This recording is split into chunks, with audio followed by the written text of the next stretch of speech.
بہت ہی حوصلہ مند ہماری ماؤنٹینئر سے. She became the first woman to have scaled K2. ہم جی بات کر رہے ہیں ہماری ہر دل عزیز، ہمارا فخر، ہمارا پرائڈ سمینا بیگ صاحبہ سے. یقیناً سب سے پہلے ان کے حوالے سے ان کی جو یہ لیٹسٹ اچیومنٹس ہیں ان کے بارے میں آپ کو یہ رپورٹ دکھاتے ہیں اور اس کے بعد ان سے آپ کی ملاقات بھی کرائیں گے. Let's take a look. سمینا bag K2 پہاڑی سر کرنے والی پہلی پاکستانی خاتون کوہ پیما بن گئی.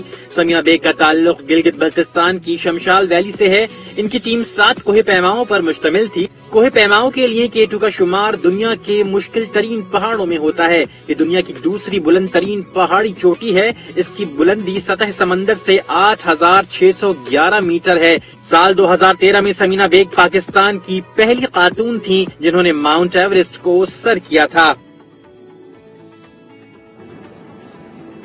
جی جناب علی، ویلکم بیک. اور اب آپ کی ملاقات کراتے ہیں in this exclusive conversation with one and only Samina Baig جو ہمارے ساتھ موجود ہیں ہمارے اسلام آباد اسٹوڈیو سے. السلام علیکم Samina and a very good morning to you.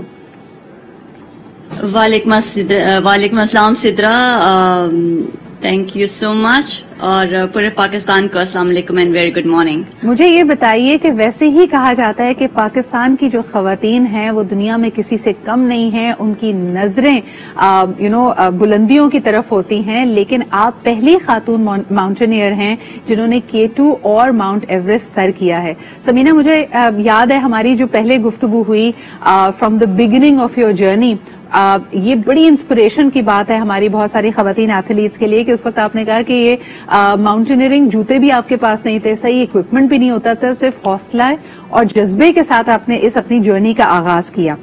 آج کیسا محسوس کرتی ہیں جب آپ ایک پہلی خاتون ماؤنٹینئر ہیں جس نے K2 اور ماؤنٹ ایوریسٹ کو سر کیا ہے؟ تھینک یو سو مچ سدرا. یقیناً بہت مشکل جرنی رہا ہے. It was not easy. ایک چھوٹے سے گاؤں سے نکل کے ڈریم کرنا کہ میں نے ماؤنٹ ایوریسٹ سمٹ کرنا ہے یا پھر K2 سمٹ کرنا ہے، اور the 7 summits in 7 continents. So the journey was very very tough. بہت مشکل رہا، لیکن یہ کہ کبھی ہمت نہیں ہاری، اور الحمدللہ آج بہت خوشی محسوس ہوتی ہے کہ بینگ اے وومن، پاکستانی خاتون ہو کے میں نے پاکستان کا جو سب سے لالی پرچم ہے وہ دنیا کے سب سے بلند ترین چوٹی کے ایوریسٹ کے اوپر لہرایا، اور پھر اس سال بینگ فرسٹ پاکستانی وومن میں نے K2 سمٹ کی. تو یقیناً بہت خوشی محسوس ہوتی ہے، کیونکہ ایک تو یہ کہ جیسے آپ نے کہا کہ خواتین کسی سے کم نہیں ہے، especially when it comes to Pakistani women, we are very very strong, اور ٹف.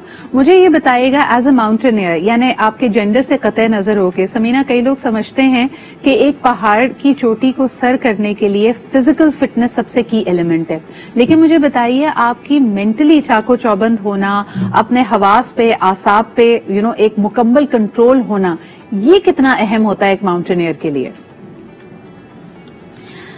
سدرا، جتنا آپ کو فزیکلی فٹ ہونا پڑتا ہے اتنا ہی آپ کو مینٹلی فٹ ہونا پڑتا ہے، کیونکہ اگر آپ مینٹلی فٹ نہیں ہوں گے، اگر آپ مینٹلی ٹرینڈ نہیں ہوں گے تو آپ کلائم نہیں کر سکتے، کیونکہ ماؤنٹین پہ every second you have to be focused, اور مینٹلی کیونکہ وہاں پہ اس طرح کی سچویشنز ہوتے ہیں کہ within a second things change. So mentally you have to be super strong, اور کیونکہ وہاں پہ ایولنچ، راک فال، کریویس فال، یا پھر اگر آپ کی ٹیم میں سے کچھ ہو گیا تو how you are gonna overcome all those challenges. So جتنا فزیکلی آپ کو فٹ ہونا پڑتا ہے اتنا ہی زیادہ آپ کو مینٹلی فٹ ہونا پڑتا ہے، which is very very important. مجھے یہ بتائیے گا سمینا کہ اکثر یہ موازنہ کیا جاتا ہے کہ حالانکہ ماؤنٹ ایوریسٹ دنیا کی بلند ترین چوٹی ہے، لیکن اس کو آپ کسی بھی طرح K2 سے کمپیئر نہیں کر سکتے. K2 کو کلائم کرنا اس سے کئی گنا زیادہ دشوار ہے، اس کی کیا وجہ ہے؟ سدرا، بالکل یہ جو ماؤنٹینئرز ہے جو یہاں پہ آتے ہیں اور K2 کلائم کرتے ہیں، اس سے پہلے وہ لوگ ایوریسٹ سمٹ کر چکے ہوتے ہیں. تو میں نے خود بھی کیا ہے ایوریسٹ سمٹ، اور ابھی ریسنٹلی آئی سمٹڈ K2. تو K2 واقعی میں بہت زیادہ مشکل پہاڑ ہے. اس کی ایک تو لاجسٹک نمبر 1، اینڈ دوسرا یہ کہ موسم بہت ہمیں مشکل ملتا ہے اس پہاڑ پہ, and then the terrain on the mountain, جو اسٹیپنیس ہے اس کی, اور پھر you have to climb through rock and ice mix terrain, and پھر راک فال کا اتنا زیادہ اس سال خطرہ تھا کہ it was like crazy, and a lot of people on the mountain this year جو کہ اس کو زیادہ رسکی بنا رہا تھا. تو K2 definitely is one of the most challenging mountain. اچھا, یہاں پہ ہم اپنے ناظرین کو بتاتے چلیں کہ الحمدللہ آپ نے اس کو سکسیسفلی سمٹ کیا ہے, لیکن اس سے پہلے بھی آپ نے 2 بار اٹیمپٹ کی K2 کو سر کرنے کی, اور ہر دفعہ جیسے آپ نے کہا کہ موسمی صورتحال یا کئی وجوہات کی وجہ سے آپ کو پلٹنا پڑا. سمینا, اس وقت ایک ماؤنٹینئر کی کیا فیلنگ ہوتی ہے؟ بیکاز یقیناً آپ لوگ ہفتوں مہینوں کی محنت کے بعد اپنے آپ کو اس فٹنس کے پوائنٹ پہ لے کے آتے ہیں, مینٹلی پریپیئرڈ ہوتے ہیں, حوصلے اور عزم سے آگے بڑھ رہے ہوتے ہیں, لیکن کہا جاتا ہے نا, it's the mountain that decides. آپ آتے اپنی مرضی سے ہیں, جاتے یا سر کرتے پہاڑ کی مرضی سے ہیں. تو اس وقت کیسا محسوس کیا تھا جب 2 دفعہ آپ کو پلٹنا پڑا اپنے ہدف سے؟ بہت مشکل تھا سدرا. جب میں واپس ہوئی 2015 میں نے اٹیمپٹ کیا تھا K2 for the first time, اور اس وقت پہاڑ پہ میری انجری ہوئی تھی, so I had to call off my expedition. پھر اس کے بعد I went through surgery and all. پھر وہ ریکور ہوتے ہوتے کووڈ آ گیا بیچ میں. So in 2021 I went again, I attempted again. لیکن جیسے میں نے پہلے کہا کہ پہاڑ پہ نا سچویشن یو نیور نو کہ کب کیا ہوگا. سو جو ہماری انٹرنیشنل ٹیم تھی ہمارے ساتھ, we were like climbing at the same time, but وہ دوسرے روٹ پہ تھے, and they were hit by avalanche, اور one guy died on the spot, اور 2 جو ہے وہ بالکل avalanche کے سامنے تھے کسی بھی ٹائم.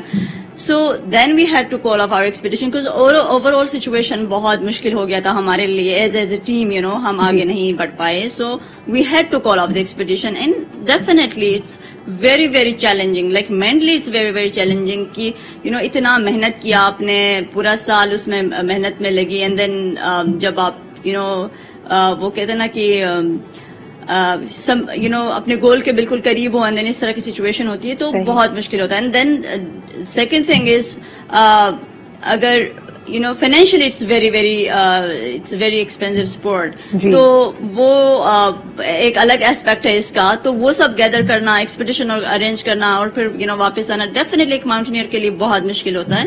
لیکن then you have to keep telling yourself that this mountain is here, and then you are gonna come back again. Safety is always first, and then اگر آپ زندہ ہو تو اگر آپ زندہ ہو تو you will come again. But پہاڑ سے دوستی کرنی پڑتی ہے, اس میں پیشہ ورانہ مہارت بھی ہے, فزیکل فٹنس